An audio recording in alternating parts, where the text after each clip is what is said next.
ओम नमः शिवाय। हर हर महादेव।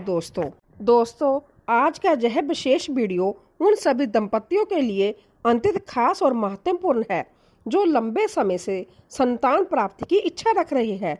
दोस्तों, सावन का महीना भगवान भोलेनाथ और माता पार्वती की कृपा पाने का सबसे उत्तम समय माना जाता है। इस पवित्र महीने में हम अपनी किसी भी विशेष इच्छा और मनोकामना के लिए भगवान शिव की पूजा आराधना करते हैं। ऐसे में अगर आपके घर में भी अब तक किसी छोटे बच्चे की किलकारी नहीं गूंजी है तो सावन के इस अत्यंत पवित्र माह में आपको कुछ विशेष और अचूक उपाय जरूर अपनाने चाहिए। दोस्तों, भगवान भोलेनाथ सावन के महीने में अपने सभी भक्तों पर अपार प्रसन्न रहते हैं। यह समय शिव कृपा प्राप्त करने का सबसे सुलभ समय होता है। ऐसे में अगर हम सच्ची भक्ति, निष्ठा और पूरी श्रद्धा भाव के साथ भगवान भोलेनाथ और माता पार्वती की पूजा आराधना करते हैं तो हमारी सभी मनोकामनाएं अवश्य पूर्ण होती है। दोस्तों, इस वीडियो में मैं आपको सावन के पवित्र महीने में संतान प्राप्ति और वंश वृद्धि के लिए खास तौर पर 3 अत्यंत प्रभावशाली उपाय बताने जा रही हूँ। यह ऐसा उपाय है दोस्तों जो शास्त्रों में और लोक परंपराओं में बेहद अचूक और असरदार माने गए हैं। ऐसा माना जाता है कि इन उपायों को सही नियम से करने पर निसंतान दंपतियों की सूनी गोद बहुत जल्द भगवान भोलेनाथ और माता पार्वती की असीम कृपा से भर जाती है। दोस्तों, पहला उपाय बताने से पहले कुछ मुख्य नियमों को समझना बहुत आवश्यक है। सावन का पूरा महीना ही अत्यंत पवित्र होता है, लेकिन इसमें आने वाले सावन सोमवार का विशेष महत्व है। यह हम सभी बहुत अच्छी तरह से जानते हैं। तो इस उपाय को अगर आप सावन के किसी भी सोमवार से शुरू करें और लगातार कम से कम 11 दिन या 21 दिन तक इस उपाय को पूरी निष्ठा से करते हैं तो देखिए आपको इसका फौरन और शुभ लाभ देखने को मिलेगा। दोस्तों, जब भी हम कोई उपाय किसी बड़ी इच्छा या मनोकामना के लिए करते हैं तो सबसे पहली शर्त ये होती है कि पूरे श्रद्धा भाव से, पूरे विश्वास और अटूट आस्था के साथ हमें उस उपाय को करना चाहिए। अगर मन में किसी भी प्रकार का संशय या शंका आ जाती है तो उपाय करने से पहले प्रभावित हो जाता है। देखिए, मन में शंका लाने से उपाय करने से पहले ही उसका दिव्य प्रभाव समाप्त हो जाता है, क्योंकि आपके मन का विश्वास डगमगा जाता है। भगवान की पूजा पाठ तो हम सभी हमेशा करते ही हैं, लेकिन सावन मास में अगर आपकी विशेष इच्छा संतान प्राप्ति की है तो उसी विशिष्ट कामना को ध्यान में रखकर जब आप यह उपाय करेंगे तो आपको निश्चित रूप से फायदा मिलेगा और आपकी मनोकामना पूरी होगी। जैसा कि मैंने आपको बताया है, इसे सोमवार के दिन से शुरू करें। भगवान भोलेनाथ, माता पार्वती, भगवान गणेश और पूरे शिव परिवार की एक साथ पूजा आराधना विशेष रूप से करें। आप चाहे तो इन छोटे छोटे और बेहद सरल उपायों को आसानी से अपना सकते हैं।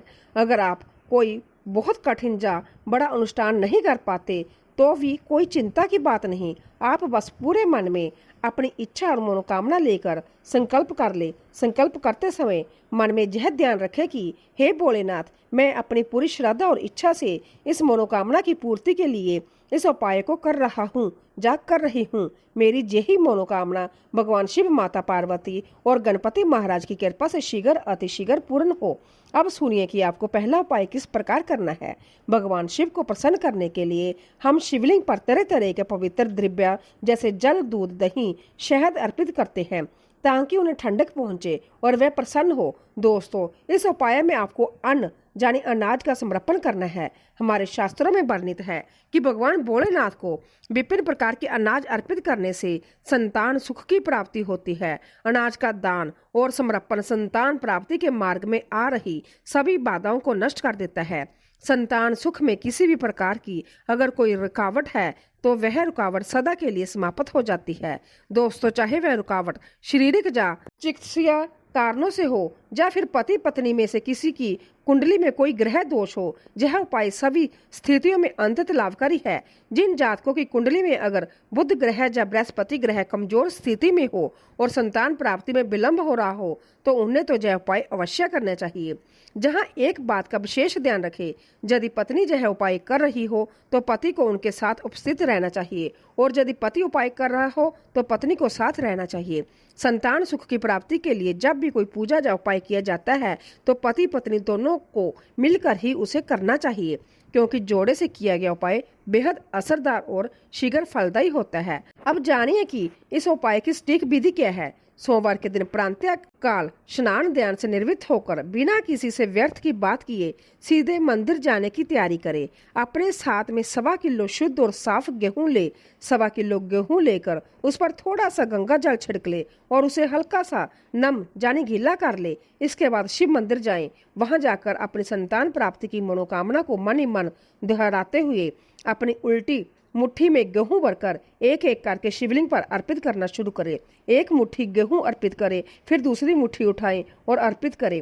इस प्रकार अपनी मनोकामना बोलते हुए कम से कम 11 मुट्ठी या 21 मुट्ठी गेहूं शिवलिंग पर अर्पित करें। इसके बाद जो शेष गेहूं बच जाता है उसे किसी निर्धन या जरूरतमंद व्यक्ति को दान कर दे या फिर मंदिर के पंडित जी के लिए वहीं छोड़ दे। इस उपाय को आपको सावन सोमवार से शुरू करके लगातार नियमित रूप से करना है।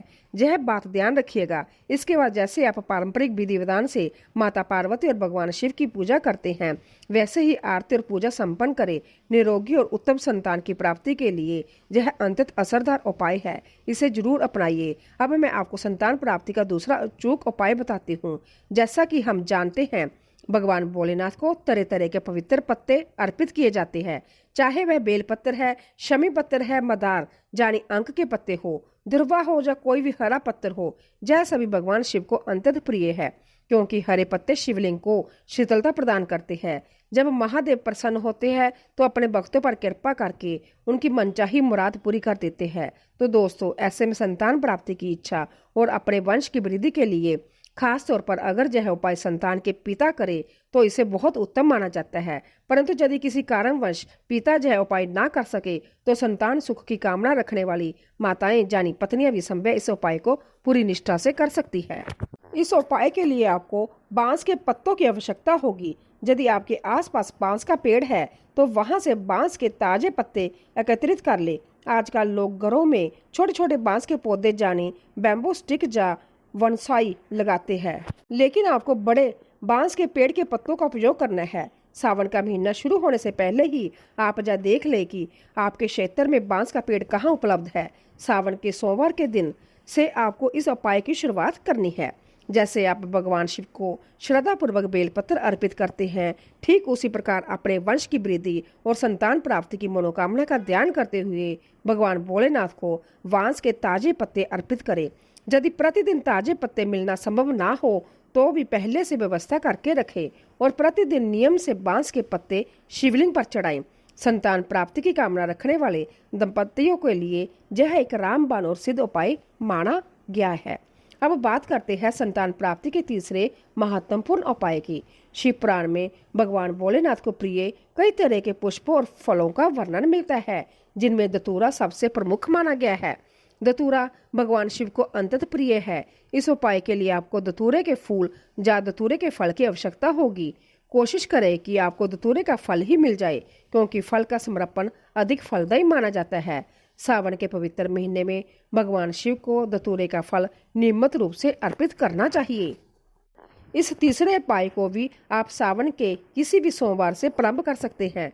सोमवार से शुरू करके इसे लगातार 11 दिनों तक या 21 दिनों तक नियम पूर्वक करें। उपाय के पहले ही दिन मंदिर जाकर भगवान भोलेनाथ के समक्ष खड़े होकर हाथ जोड़कर अपनी मनोकामना का संकल्प ले और कहे कि हे प्रभु, मैं संतान सुख की प्राप्ति के लिए इतने दिनों तक यह धतूरा आपको अर्पित करने का संकल्प लेता हूँ या लेती हूँ। इस उपाय को करते समय एक बात का विशेष ध्यान रखें।